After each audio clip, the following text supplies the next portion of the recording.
Мисалы буну дарбыз, помидор, бактарактардын кайсыл бактарактарга салса болот? Азыр бунун ичинде сөл жылан жашап атат экен да? Ооба.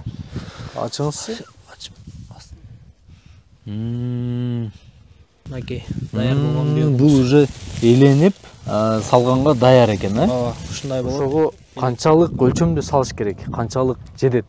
Бир көчөткө деп коелу. Сиздерде мисалы Шамал сайда арбуз көп, мына өзү билебиз. Шамал сайдын арбузу экен деп алып жеп жүрөбүз да. Демек ошол дыйкандар дагы сиздерден биогумусту алып салып жатышат экен да. Бул Гүлжигиттин өзүнүн дагы YouTube каналы бар экен, KG арзан кылып берип атыптыр, Буюрса. Пока бар кезинде сиздер дагы Гүлжигитке байланышып алып калыңыздар. Ассаламу алейкум, урматтуу Элдик каналынын көрүүчүлөрү. Мынакей жаз келип, эгин-тигин бактарак сезону башталды.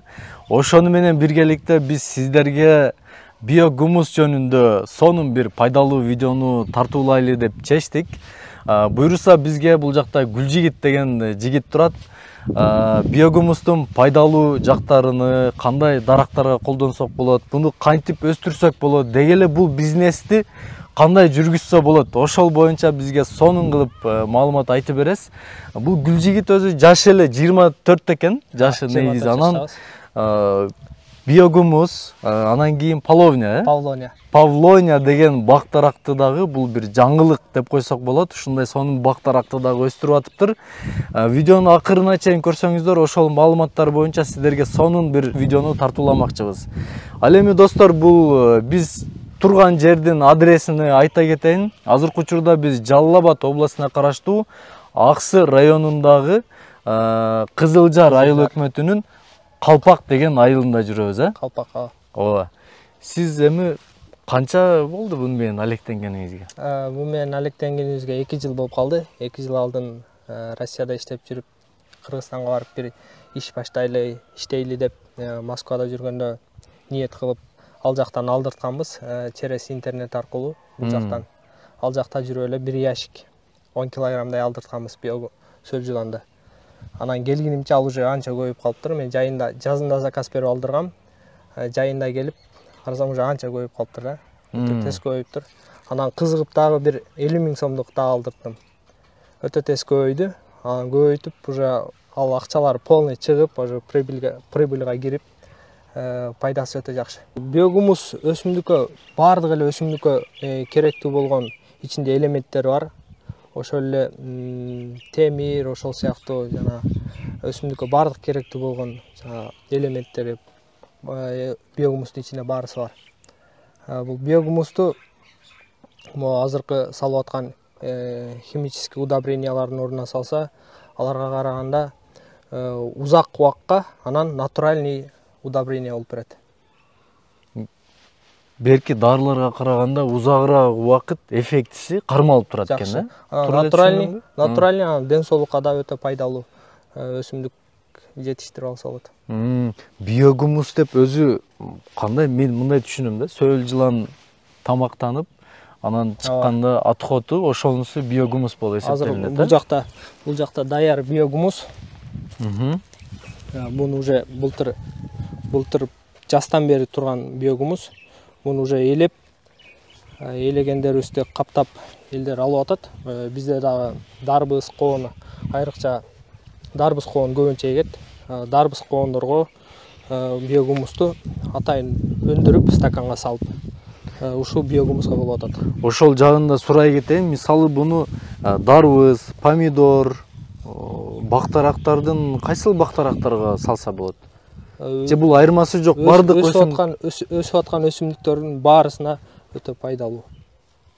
Бардык ичиндеги витаминдери, өсүмдүккө керектүү элементтери биогумуста бар. Мисалы ушул биогумус салынып өстүргөн дарак менен берки дары менен да айырмасы билинеби? Балким жалбырагына бир помидорлордун ичиндеги жана дарыга бышкан, эрте жашта теплицага бышкан помидорлордун ичтери аппак болуп, мындай катуу болуп калат го. А буда кыпкызыл болуп, жумшак болот. Бул эксперимент кылып атайын текшерип көргөн биогумуска, анан химический удобренияларга. Демек бул даяр экен, бул уже биогумус. Азыр ээлеп туруп эле салы берсе болот экен, Мондай болуп капкара болуп майда болуп калат. Буну эми Ушунун эле жанына жаңы төгүп, сөл жыландарды бөлүп алганбыз. Буну 2-3 түр жолу бар. Үстүнө ящик коюп, же сетка коюп, сөл жыландарды бөлүп алса болот. Биз анын жанына эле башка төгүп, күзүндө ошентип ажыратып алганбыз. Бул жакта сөл жыландар. азыр бунун ичинде сөл жылан жашап атат экен да? Ооба. Ачыңызчы? Ачып астында болот. Мына жүрөт экен. Мына. Сиз кармап эме кылып алдыңыз мына. Мынакей сөл жыландар.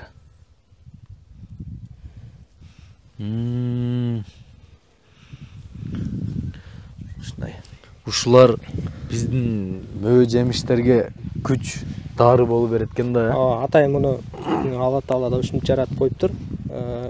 Адамга керектүү витаминдерди ушул кыктан, чириндиден жеп өсүмдүктөргө салсак, аны натуральный таза продукция болот. Мисалы биз азыр мына Жалал Абад, Аксы районунда турабыз. Балким сиздерге кардарлар Баткенден чалышы мүмкүн, же болбосо Мысык көлдөн, Нарындан чалып калган болсо, кандай болот ошол жагы? Ал жактарын эле сүйлөшөбүз. Эгер көбүрөөк алам десе, өзүбүз деле жеткизип, таксиден же доставка бар, Ооба. Азыр ошо бул жактагы сөл жыландарды полный Бишкекке көчүрүп атабыз. Кышка чейин жарымынан көбүнүн бир 80-90% Бишкекке көчүрдүк. Бул жакта азыр кичине калды. Аны дагы буюрса сатып же Бишкекке көчүрөбүз. Демек менин түшүнүгүмдө бул жерде азыр сиздерде сатып түгөтүү болуп атат экен да? Бул жердеги сөл жыландарды гана кичине өзүбүзгө үйгө кайра иштеткенге кичине алып калабыз да, калганын сатып же Бишкекке апарабыз. Бишкекке эмнеге көчүп атасыздар? Же чоңой бизнести чоңойтуу болуп аткан окшойт, Ал жакта чоңураак объемду баштаган оңойраак болуп атат. Бизде айылда болгон үчүн көң жеткизип бере албай атабыз. Жана видеонун закадырын айтып калдыңыз, Бишкектен уже баштадык деп, Ошону дагы айта кетейин, урматтуу көрүүчүлөр, балким сиз чүй ушул түндүк жакта болгон болсоңуз, эч ойлонбоңуз. Бул Гүлжигит инибиздин ал жакта дагы уже ишке кириптир. Биогумусту сиздер кыскасы Кыргызстандын любой жеринен чалсаңыздар сиздерге жеткизип берет экен, каалаган объемда. Эми мунун сорту да көп да. 3-4 сорту бар. Дендрабен, Старатель, Калифорнийский деген. Азыркы биз иштетип аткан ушу Калифорнийский кызыл сөл жылан, ушул биогумусту чыгарып аткан, жакшы чыгарып, жакшы иштеген Калифорнийский сөл жыландар. Бул жакта даяр биогумусту да көрсөтүп кетели. Мынакей даяр болгон биогумус. Бул уже эленип, салганга даяр экен, Ушундай болот. Электен өткөнү. Мына уже өсүмдүктөр да уже ичине өсүп аттыр. Өтө жакшы өсөт. Сиздерде мисалы Шамал Сайда арбуз көп, мына өзү билебиз. Шамал Сайдын арбузу экен деп алып жеп жүрөбүз да. Демек ошол дыйкандар дагы сиздерден биогумусту алып салып жатышат экен да. Уже салып, ушу натуральный өсүмдүккө натуральный продукцияга өтөбүз деп уже биогумуска өтө баштады. Буну мисалы Гүлжигит черешне деп коелу. Бизде үйдө мисалы черешне тиккенбиз. Ошого канчалык өлчөмдү салыш керек, канчалык жетет? Бир көчөткө деп коелу мисалы. Бир көчөткө жылына карап 1 килограмм, 10 килограмм, 20 килограмм көчөттүн чоң кичинесине карап салса боло берет. Буну кандай кылып, мисалы түбүнө жерине казып саласыңбы же астын эле жөн эле коюп койсоң болобу? Биогумусту өзүн тамырга деле айлантып туруп салып чыкса болот, анан чукуп туруп жерде. Анан буну сууга аралаштырып суюлуп жидкий кылып дагы листовой кылып жалбырактарына чачса, же болбосо тамырына дагы суюк кылып берсе болот. Бардык өсүмдүктөргө. Бул мисалы жаш көчөткө салган болсо зыяны тийбейт, күйгүзүп, мисалы күчтүүлүк кылып дегендейчи. Кыктарга окшоп бул күйгүзүп жана жаңы көчөттөрдү күйгүзүп кууратып койбойт. Мисалы жаңы тиккен помидордун астына деле салса болобу? Боло берет. Атайын ушунун өзүнө деле помидор тигип, ушунун өзүнө эле биогумустун өзүнө эле помидор же болбосо бир башка бадыраң ошол сыяктуу нерселердин баарысын өзүнө деле тиксе болот. Бирок биз азыр стаканга бизде дарбыз тигип атат, бир 30%, 40% топурак аралаштырып атат. Чтобы бул бири-бирине жабыша бербейт да, көп ажырап кетет стакандагыларчы. Ошо стаканга 30%, бир 40% топурак аралаштырып биогумус менен азыр өзүбүз деле мындай стакандарга салып атабыз. Атайын биогумуска аралаштырып. Бул азыр биогумуспу? Ооба, биогумус менен кичине топурак аралашкан. Бул жерге эмне бир нерсе тигилгенби азыр? Бул жерде павлониянын тамыр калемчеси. Павлония өсүмдүгүнүн тамыр калемчеси салыныптыр. Бул эми азыр өнүп жаткан учур экен, да? Ооба. Достор, азыр биз эми бул видеодо жетишпей калат окшойбуз. Сөзсүз түрдө биздин каналыбызга кирип, экинчи бул Гүлжигит менен болгон экинчи видеону күтүңүздөр. Ал жакта сиздерге буюрса бул жагында Павлония өсүмдүгү дагы өсүп турат. Ошол боюнча сиздерге сонун кылып чыгарабыз. Буюрса. Анан бул мисалы сизге окшоп Гүлжигит сөл жылан багам дегендер дагы сөз менин оюмча чыгат болуш керек. Ага. Анан буну кандай өзгөчөлүгү бар, кандай караш керек, эмне тамактарды жейт дегендей. Кандай шартта? Мисалы азыр бир адам келип менден ала турган болсо, кантип карайт, эмне салынат. Буга основной ошо малдын кыгы, жылкынын кыгы өтө жакшы болот. Анан азыр чирип аткан кышы менен туруп анча-мынча чирип калган пыястар бар, ошол сыяктуу өсүмдүктөр бар. Ошолорду деле салса өтө жакшы көбөйөт. Кухнядан чыккан баардык ошо калдыктарды тыштап, үстүнө таштап аралаштырып койсо, тез көбөйөбү, аябай? Өтө тез көбөйөт. Бул сөл жылан бир жумада бир тукум коёт, адан 7-8 личинка 2 жумада ачып чыгат. Алар уже 3 айда кайра уже өздөрү кайра көбөйгөнү даяр болуп калат. Сиз былтыр кайсыл айда баштадыңыз? Былтыр эмес, мурда жылы болуп калабы. Мурда жылы. Бизде азыр основной неме Бишкекке көчүрүп салдык. Ошого бул жерде кичине азыраак эле калды.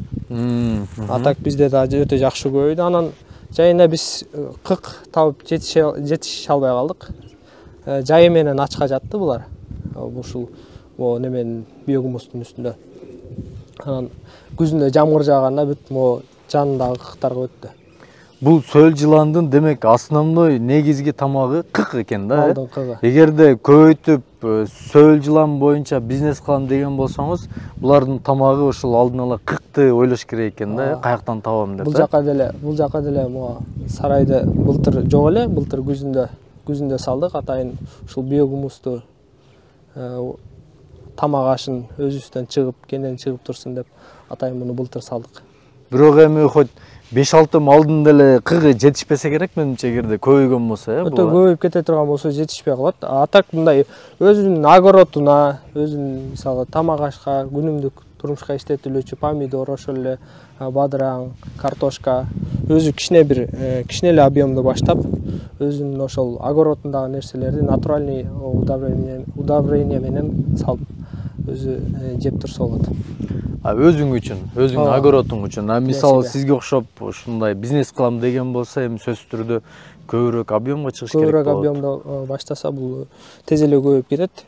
Ошол кык мал сарайлар боло турган болсо, ошол жерлерге деле баштап, кыктан проблема болбосо эле, бул тез эле результат көрсөтөт.